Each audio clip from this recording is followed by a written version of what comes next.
politics of the imagination. Can the imagination be seen as a way of constructing the world? And then it further goes on to say what are the ways in which artists imagine the world and how the artists imagining the world can help us constructing a possible future. Seeing Europe not as the center, but as a province of the world.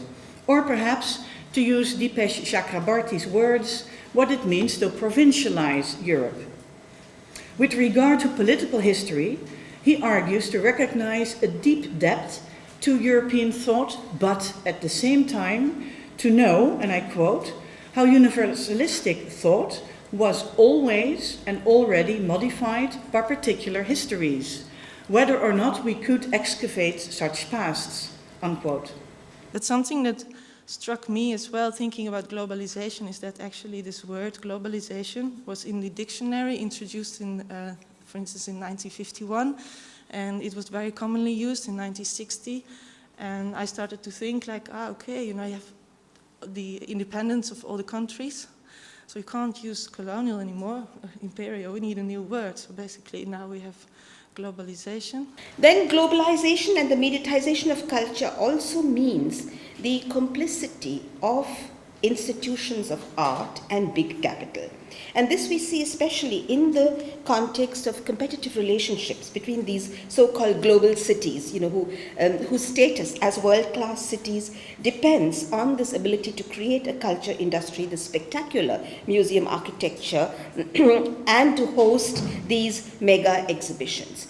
First of all, I'm interested in how finance can turn everything and everyone into an entity from which value can be extracted. The logic of financialization is about reducing the world into properties that can be remixed, interpreted, valued in financial terms. When potentially everything can be turned into a derivative, this also means that everything can be owned by someone else. Secondly, I got captivated by how global finance is everywhere, yet I cannot see, hear, touch, or meet it anywhere. It penetrates our lives all the time, but it doesn't manifest itself in any time or place. Rogue waves is a work about probably one of the most opaque, automated, and speed-up processes of the present moment, high-frequency trading. In this work, the ultra-fast global financial transactions of computational trading are given a material form and physical presence. In the tradition of the tally sticks, that you probably all know, ancient objects such as bones, wooden sticks to record value and transactions, Rogue Wave consists of a series of engraved metal sticks. They each carry the cutout of a trading pattern connected to a specific event in which algorithms illegally manipulated financial markets. Media representations feed and shape how we imagine ourselves and others and how we think and feel about the world we live in. And in my talk today and in my book at more length, I treat media images, narratives, voices as invitations to us to imagine ourselves and others in a world that's characterized by rapid processes of globalization. So how does the world appear on our screens today, on our smartphone screens or on big screens? How do media representations and what do they tell us about the world?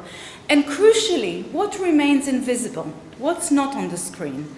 And what and who are excluded from these representations, and what truth claims, in the Foucauldian says, these exclusions produce. At the same time, these very representations, the logic that organizes them, is fundamentally comparative and importantly competitive. The montage of these numerous images of the same event, of far-flung places, inherently foregrounds the differences between them. And crucially, these differences are evaluated and hierarchized by a very specific criteria, and the criteria is from Femke's presentation. It's about money. The negative and the often brutal implications of privileging economic successes are obscured. Low-income people living in these cities, working over the period of the new year, often doing extra work to make ends meet and to survive life in the city, these are completely absent.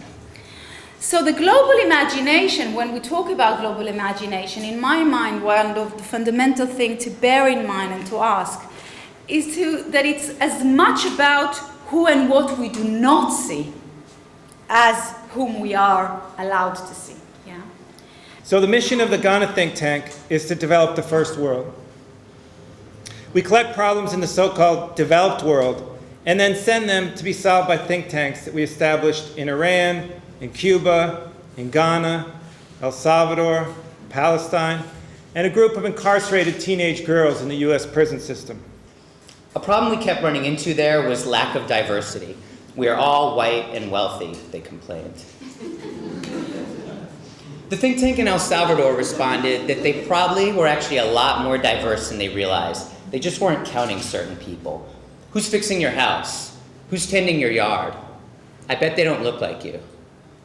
We met around the theme of hauntings, about absences and visibility and invisibility.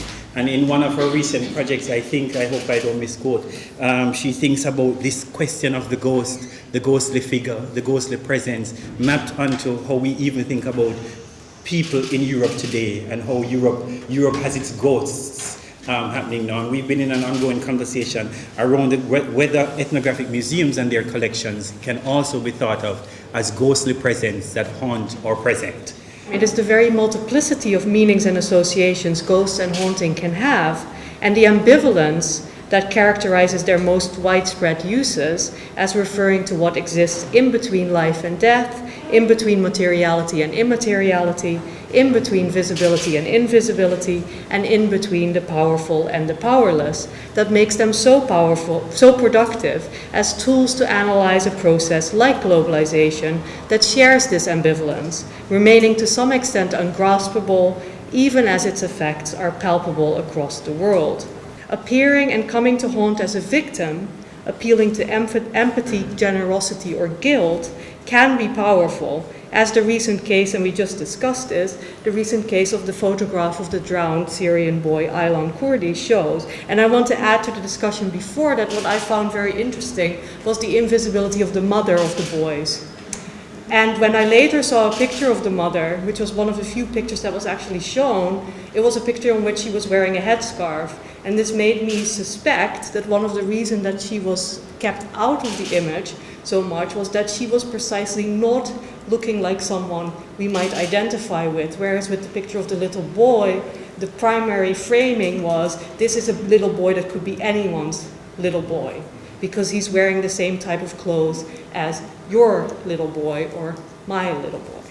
As we, as 5 curators, were preparing the exhibition in dialogue with a number of artists, I believe we were all a bit overwhelmed with the burden of dystopia. But then Esther came at the end of his day with a suggestion that an exhibition that haunts is perhaps a more productive exhibition than any other, so I feel much less burdened by this idea of dystopia at the moment. Because what haunts, of course, is also that which in society is unresolved. And the point is perhaps not that we make exhibitions or artworks that just point to an easy resolution. How could that be? But that actually points to things that need our work and our continued investment and attention.